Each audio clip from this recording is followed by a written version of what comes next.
네, 시작하겠습니다. 어, 오늘이 대망의 PR 100번째 논문입니다.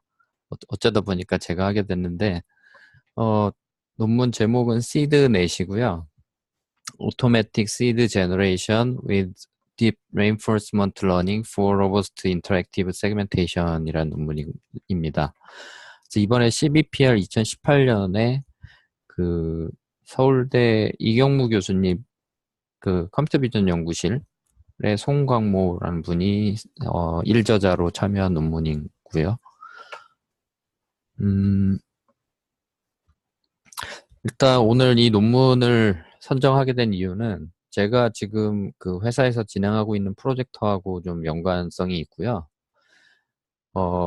지금 현재 진행하고 있는 프로젝트는 그 인공지능 아틀리에라는 프로젝트를 하고 있는데, 결국은 이제 뭔가 그 창작자가 뭔가 스케치를 하면 그것으로부터 그림을 만들어내는 그러한 프로젝트입니다. 그래서 거기에 그 주제에 모티베이션을 얻은 논문이 이 그림에서 보시는 논문이고요. 포토 스케치라는 논문이고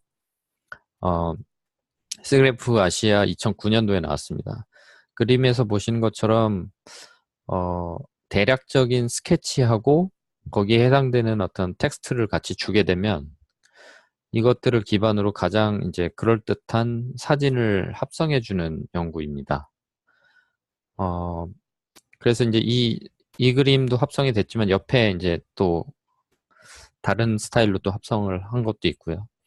그래서 이 사진을 만들어내기 위해서 이 스케치의 컨투어하고 그다음에 검색어, 그러니까 이 텍스트를 기반으로 웹에서 검색을 해서 가장 연관성이 많은 이 이미지들을 쭉 찾고요.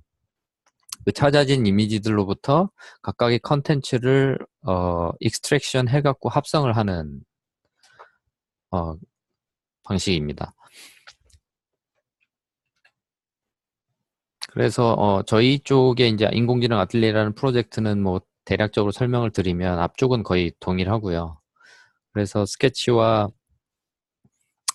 텍스트를 갖고 웹에서 검색을 해서 거기서 배경과 오브젝트 이미지를 찾아서 각각의 그 오브젝트의 포그라운드를 다 뜯어서 새로운 백그라운드에다가 합성을 해주고 그 다음에 그 합성된 이미지를 갖고 뭔가 아트화를 시키는데 이제 기존에는 뭐 스타일 트랜스퍼 같은 경우에는 가장 기본적인 게 한 장의 사진을 한 장의 스타일로 하는 게 가장 기본적이죠. 그래서 전체가 같은 스타일로 변환이 되는 게 기본적이고 뭐 최근에는 인터폴레이션을 하기도 하고 그 다음에 마스크를 씌워서 이제 뭐 영역마다 어떤 세만틱한 영역마다 다른 스타일을 입히기도 하는데 저희는 거기서 조금 더 자유도를 높이기 위해서 팔레트와 브러쉬 형태로 좀 해보려고 합니다. 그래서 팔레트는 결국은 스타일을 선택하는 거고요. 브러쉬는 어떤 특정 그 로컬 브러쉬를 줘갖고 각 그림에 로컬한 영역마다 다 다른 스타일을 입힐 수도 있고 또 이제 팔레트를 스타일을 여러 개 선택해서 그걸 섞을 수도 있고 뭐 이런 형태의 방식으로 한번 해보려고 하고 있는데 뭐 이렇게 좀 얘기가 길어졌지만 기본적으로 여기서 가장 중요하다고 생각하는 것 중에 하나가 그다음에 자동화에 가장 영향을 많이 미치는 기능 중에 하나가 결국은 그 포그라운드 익스트랙션을 얼마나 정확하고 자동화를 할 수 있고 아니면 뭐 손을 덜 가게 하느냐 요거라고 생각을 해서 이쪽에 이제 회사에서도 좀 초점을 맞춰서 일을 하고 있는데 그래서 이제 보시면 저희 이제 중간 그 데모 프로그램인데요. 뭐 앞쪽에 스케치랑 뒤쪽에 스타일 트랜스퍼를 이렇게 좀 브러쉬화 시키는 거를 제외하고 지금 구현이 되어 있습니다. 그래서 백그라운드를 선택하고 그다음에 어떤 오브젝트를 뭐 자동으로도 이렇게 세그멘테이션 하게 해놨는데 문제는 이제 백그라운드가 복잡하거나 또는 백그라운드의 컬러 디스트리뷰션하고 포그라운드가 좀 유사한 컬러를 갖게 되면 한 번에 자동으로 하기가 힘든 문제가 있습니다. 그래서 보통은 이렇게 시드를 포그라운드에 대한 시드와 백그라운드 시드를 추가적으로 인터랙티브하게 주고 이렇게 익스트랙션을 하게 되는데요. 그래서 결국은 이것을 좀 더 자동화를 쉽게, 그러니까 정확하게 하는 게 목표고, 자동화가 완벽하게 안 되더라도 그 사용자의 인터랙션을 최소화시키는 게 보통 이런 인터랙티브 세그멘테이션의 목표가 되죠. 그래서 뭐 요거는 뭐 조금 넘어가면, 그래서 이제 여러 가지 원하는 것들을 합성해서 이렇게 얹어 놓고 나중에 이제 스타일 트랜스퍼를 이렇게 하는 것까지 지금 돼 있습니다. 그래서 이제 저희 그 관심사와 굉장히 관련이 있는 연구라서 선택을 하게 됐고요. 그래서 인터랙티브 세그멘테이션을 조금 더 말씀드리면 가장 기본적인 형태는 이제 그래프컷이라는 알고리즘이 C그래프 2003년도에 나왔는데 이 그림에서 보시면 1차적으로 포그라운드를 뜯기 위해서 이런 바운딩 박스를 타이트하게 주고요. 그러면 이제 바운딩 박스 내부와 바깥쪽에 이제 컬러 분포를 통해서 이런 세그멘테이션을 수행합니다. 그래서 세그멘테이션을 하게 되면 기본적으로 간단한 오브젝트와 간단한 백그라운드인 경우에는 한 번에 잘 되는 경우가 많은데 지금 이거 같은 경우에도 이 뒤에 사람이라던가 그다음에 이 손이 이제 잘리고 이런 문제가 있죠. 그래서 이런 거를 조금 더 인터랙티브하게 보정을 하는 방법을 씁니다. 그래서 여기는 흰색 스크리브 시드라고 하는데 이렇게 흰색으로 포그라운드를 정해주고 살려야 되는 부분, 그 다음에 백그라운드로 제거해야 되는 부분은 이제 연두색으로 이렇게 해서 나중에 보정된 결과를 얻게 되죠. 그 다음에 이제 CBPR 2018년에 나온 딥 익스트림 컷은 익스트림 포인트를 이렇게 네 포인트를 주면은 인터랙티브하게 주게 되면은 세그멘테이션을 해주는 그런 결과를 보여주고 있습니다. 그래서 이제 그 세그멘테이션도 방법이 여러 가지가 이제 있는데 그래프컷을 시점으로 해서 뭐 랜덤 워크로 하는 세그멘테이션도 있고 그다음에 뭐 지오데직 세그멘테이션, 뭐 딥 익스트림 컷 등이 있습니다. 그리고 시드 타입도 뭐 렉탱글, 스크레이블, 뭐 컨투어, 그다음에 익스트림 포인트 외에도 이제 여러 가지들을 시도해 왔고요. 그래서 이런 내용들을 알고 가면 될 것 같습니다. 그 다음에 이 논문에서는 reinforcement learning을 사용하기 때문에 컴퓨터 비전에서 사용하고 있는 그런 논문들을 좀 찾아봤고요. 기본적으로 클래시피케이션이나 이미지 캡셔닝, 비디오 트래킹, 뭐 페이스 할루시네이션 뭐 이런 어플리케이션에서 점점 그 강화학습이 많이 적용되고 있는 추세고요. 그 중에 이제 두 가지 예시를 좀 들고 와봤습니다. 그래서 ICCB 2015년에 오브젝트 로컬라이제이션에 이제 강화학습을 사용한 논문인데 결국은 이런 인풋 이미지가 들어오면 이렇게 특정 영역을 로컬라이제이션 하는 걸 다음과 같은 액션을 통해서 강화학습을 수행을 하게 됩니다. 그래서 결국은 박스를 horizontal move와 vertical move, 그 다음에 scale change, aspect ratio change를 해서 결국은 내가 원하는 영역을 잡아내는 거죠. 그래서 이런 게 있었고, 그 다음에 뭐 CBPR 2018년에 이것도 좀 재밌는데 그 인풋 이미지를 사진을 그냥 대충 찍으면 요 오른쪽에 보시는 엑스퍼트의 사진처럼 만들어주는 거를 강화학습으로 한 것입니다. 그래서 액션은 뭐 컨트라스트, 뭐 브라이트니스, 세츄레이션, 그다음에 뭐 몇 가지 더 해갖고 이렇게 액션을 주고 이런 것을 이제 수행을 합니다. 그래서 이 논문도 컴퓨터 비전의 되게 고전적인 문제에다가 강화학습을 써서 좋은 결과를 얻은 논문입니다. 그래서 모티베이션은 인터랙티브 세그멘테이션 프로블럼에 딥 레인포스먼트 러닝을 써서 오토매틱한 시드 제너레이션을 했다는 건데요. 이제 여기서 말은 오토매틱이라고 돼 있는데 결국은 첫 번째 시드, 포그라운드와 백그라운드의 한 포인트씩은 사용자가 주고요. 그 다음부터 이제 제너레이션을 합니다. 왜냐하면 이 인터랙티브 세그멘테이션은 초기 시드에 의해서 뭔가 그 다음에 의존성이 있게 포인트를 찍게 되기 때문에 결국은 사람이 먼저 기본적인 그 시드를 주고 나서 그 다음에 나머지는 자동으로 생성을 하는 거죠. 그래서 인터랙티브 세그멘테이션은 결국은 휴먼 에포트를 최소화시키면서 로버스트하고 컨시스턴트한 오브젝트 익스트랙션을 하는 게 목표고요. 그리고 이 문제를 뭔가 세그멘테이션을 슈퍼바이즈드 메소드로 푼 게 아니라 MDP로 시드 제너레이션 하는 에이전트를 만들어서 접근한 게 이제 처음으로 한 거고, 그래서 이제 DQN으로 이 문제를 풀고자 했습니다.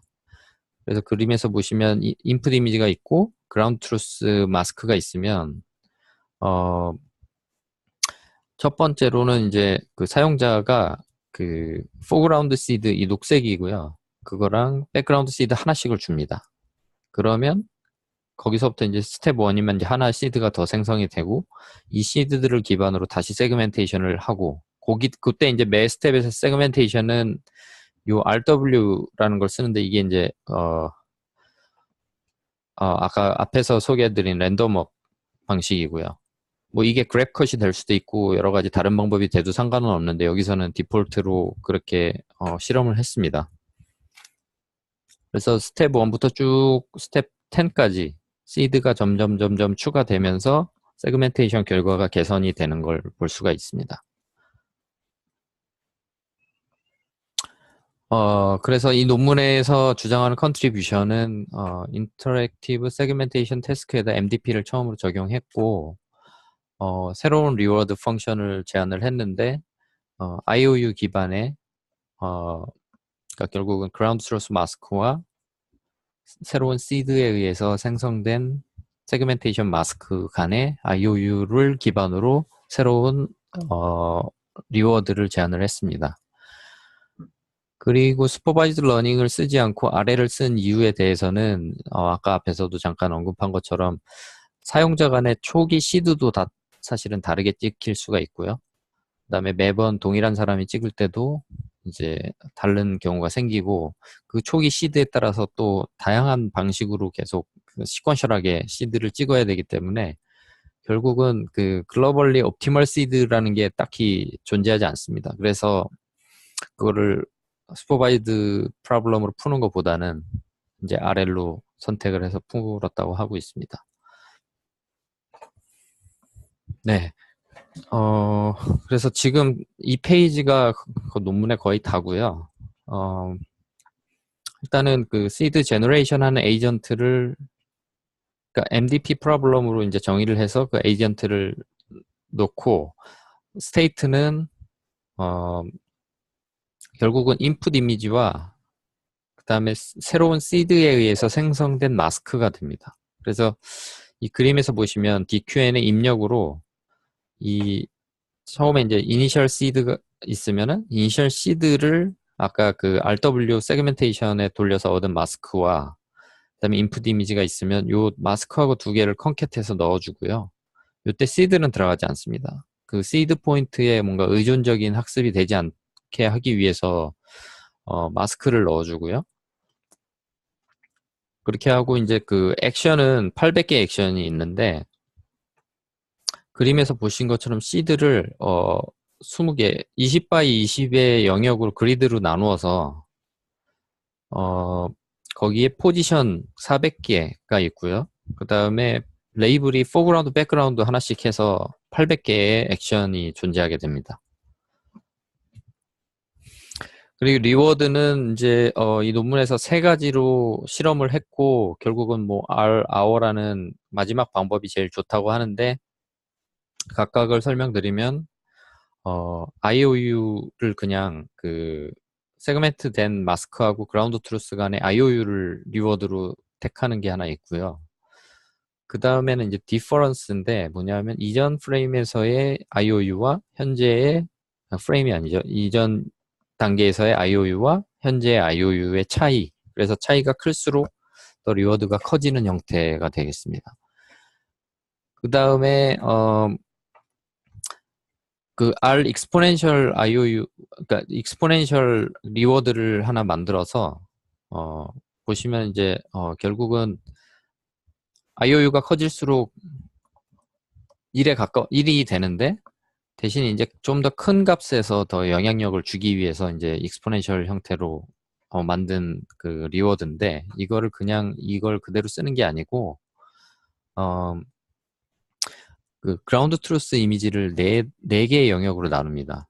뭐냐면 strong foreground, strong background, weak foreground, weak background. 그래서 이 그라운드 트루스 마스크의 경계를 중심으로 특정 마진을 줘서 위크 영역을 잡고요. 그래서 안쪽에 위크 영역, 바깥쪽에 위크 영역을 해서 weak foreground, weak background고, 그다음에 내부에 이제 strong foreground와 바깥쪽에 strong background로 영역을 잡아놓고, 시드를 찍었는데 만약에 foreground 시드다. 그러면 strong foreground에 있을 때, 그다음에 background 시드면 strong background에 있을 때 리워드를 요 익스포넨셜 리워드를 주게 됩니다. 그대로 주고, 만약에 위크 영역에 들어가게 되면 이제 그거보다는 작은 리워드를 주기 위해서 1을 빼주고요.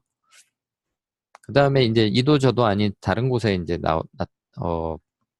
시드가 생성이 되면 그러면 이제 마이너스 1 값을 주게 되죠.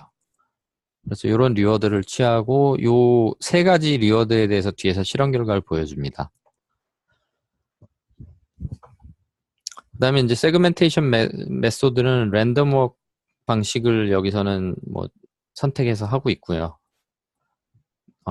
그 다음에 여기서 쓰이는 바이너리, 그러니까 여기 이제 중간에서 리워드 계산하고 이런 그 입력으로 들어가는 바이너리 마스크의 역할은 이제 첫 번째는 리워드 시그널을 계산하는 거, 그다음에 두 번째는 넥스트 이터레이션의 또 입력으로 옵저베이션으로 들어가는 거라고 볼 수가 있습니다.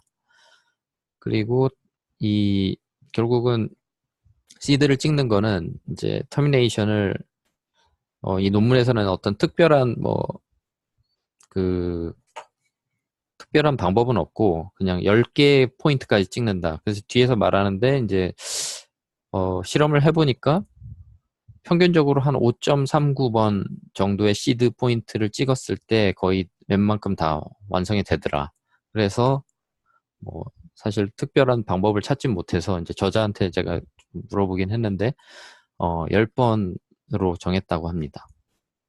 그래서 전체적으로 처음에 인풋 이미지와 세그멘테이션 마스크, 시드에 의한 세그멘테이션 마스크를 컨캣해서 인풋으로 넣고, 그럼 DQN이 결국은 새로운 시드를 이렇게 액션으로 뱉어주게 되고, 그러면 이전 스텝에서 시드에다가 새로운 시드를 넣어서 업데이트를 한 다음에 인풋 이미지와 업데이트된 시드를 갖고 세그멘테이션을 해서 마스크를 다시 생성하고, 그 다음에 GT 마스크와 같이 리워드를 계산해서 주고, 그 다음에 요 생성된 새로운 세그멘테이션 마스크를 다시 인풋에 넣기 위해서 업데이트를 해주게 됩니다. 그래서 이게 계속 돌면서 학습이 되죠.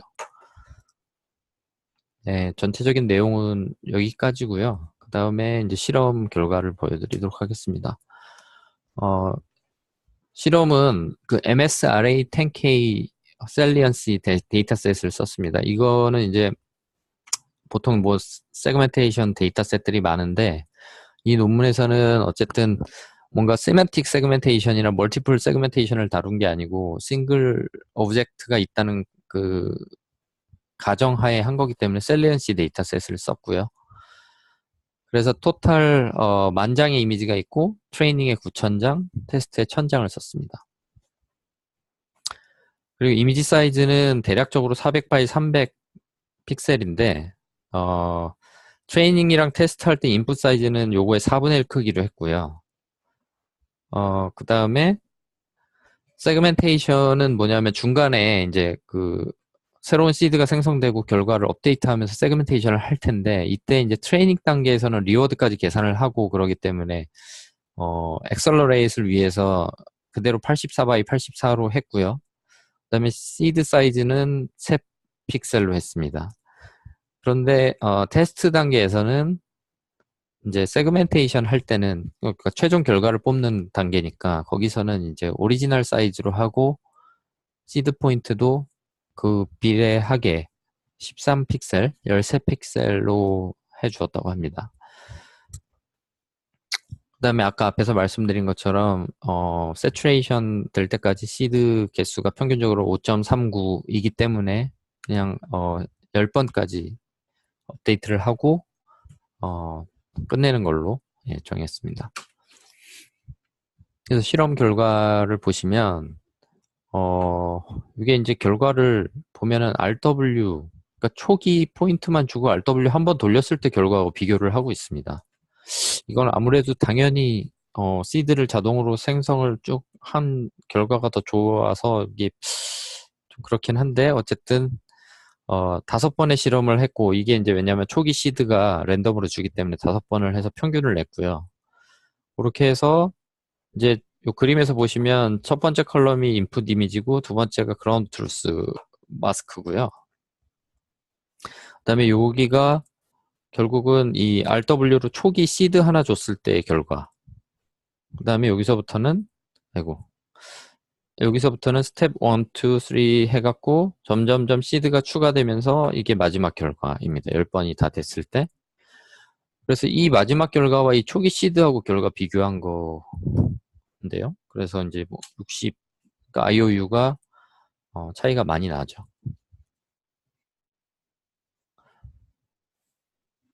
그 다음에 슈퍼바이즈드 메소드랑도 비교를 했습니다. 그래서 FCN하고 인터랙티브 FCN을 같이 비교를 했는데 이 사실 원래 FCN이나 IFCN에서 쓴 네트워크는 이거보다 훨씬 더 레졸루션이 좋을 텐데 동등한 비교를 위해서 이 논문에서 사용한 네트워크의 fully connected 레이어를 컨볼루셔널 레이어로 바꿔서 이렇게 테스트를 했고요. 인풋 이미지도 거의 동일하게 80 by 80으로 했습니다. 그렇게 했을 때 IOU를 비교해 보니까 이제 FCN은 37.2고 IFCN은 44.6이고 시드넷은 60.97로 월등히 좋았다는 걸 보여주고 있습니다. 그 다음에 이제 리워드에 대한 에블레이션 익스페리먼트인데 이 아까 리워드를 3가지로 말씀을 드렸습니다. 그래서 첫 번째 리워드에 대해서 요 그래프는 뭐냐면 주황색은 IOU 어큐레시고 리워드가 파란색이고 가로축이 이터레이션입니다. 그래서 이터레이션이 가면서 리워드와 IOU가 이렇게 증가하다가 요 첫 번째, 두 번째는 이제 다시 떨어지기도 하고 뭔가 좀 학습이 원활하게 진행이 안 되는 모습을 보이는데 마지막 리워드 같은 경우에는 이터레이션이 감에 따라서 점점점 더 좋아지는 걸 볼 수가 있습니다. 그래서 이제 마지막 방법을 택했다고 하고요. 그래서 요 아래 표는 이제 아까처럼 5번의 그 실험을 한 거고, 요건 이니셜 RW 결과고, 나머지는 이제 리워드를 각각 요걸로 고정했을 때 결과입니다. 그 다음에 이제 세그멘테이션 방법이, 랜덤 워크 말고도 뭐 그래프컷이 될 수도 있고, 뭐 GSC라고 이제, 다른 방식인데, 그래서 요 두 로우는 그래프컷으로 한 거고, 두 로우는, GSC 방식으로 한 거고요. 그래서, 마찬가지로 인풋 이미지, 그 다음에 그라운드 트루스 이미지, 이거는 초기에 그래프컷 한 시드만 했을 때, 그 다음에 시드넷으로 그래프컷 기반으로 했을 때 결과입니다. 쭉 보시면, 그 다음에 요 밑에 2개는 GSC로 한 거를 보여주고 있고요. 결과적으로, 시드넷을 썼을 때, 뭐, 훨씬 좋아지더라를 보여주는 건데, 네, 모르겠어요. 시드를 처음에 하나만 준 거랑 비교하는 게 이게 맞는 건지 잘 모르겠는데, 어쨌든 그거만 봤을 때는 뭐, 당연한 것 같기도 하고, 어쨌든 결과가 좋아지는 걸 확인을 할 수가 있죠. 근데 어차피 이제 또 다르게 생각해 보면, 시드넷도 처음에 시드 하나씩만 주니까 뭐 동등한 비교라고 볼 수도 있을 것 같기도 하고요. 네. 그다음에 이게 마지막 페이지인데요. 이제 데이터셋을 아까 앞에서 한 데이터셋으로 학습을 했는데 그 외에 이제 다른 데이터셋, 우리가 이제 언씬 데이터셋에 대해서도 잘 되는지를 보여주는 거고, 이 파란색은 RW를, 그러니까 저기 초기 시드 줬을 때 한 번 돌린 거고, 그 다음에 분홍색은 시드 넷으로 10번의 이터레이션을 이제 자동으로 한 다음에 얻은 결과들 IOU 비교한 것입니다. 그래서 결국 뭐 전체적으로 다 좋아졌는데, IG02라는 데이터는 상대적으로 좀 적게 이제 업데이트가 됐거든요. 그러니까 개선이 있었는데요. 그 이유가 어, 이 논문에서 사용한 트레이닝에 사용한 그 데이터셋이 싱글 오브젝트 데이터셋인데, IG02 같은 경우에는 멀티플 오브젝트가 있는 데이터셋이라고 합니다. 그래서 그걸로 했을 때는 좀 성능 향상이 좀 적었다라는 걸 보여주고 있습니다. 네, 발표는 여기까지고요. 네, 그 일기 멤버분들 뭐 1년 동안 수고 많으셨습니다. 예, 발표는 여기까지 하겠습니다.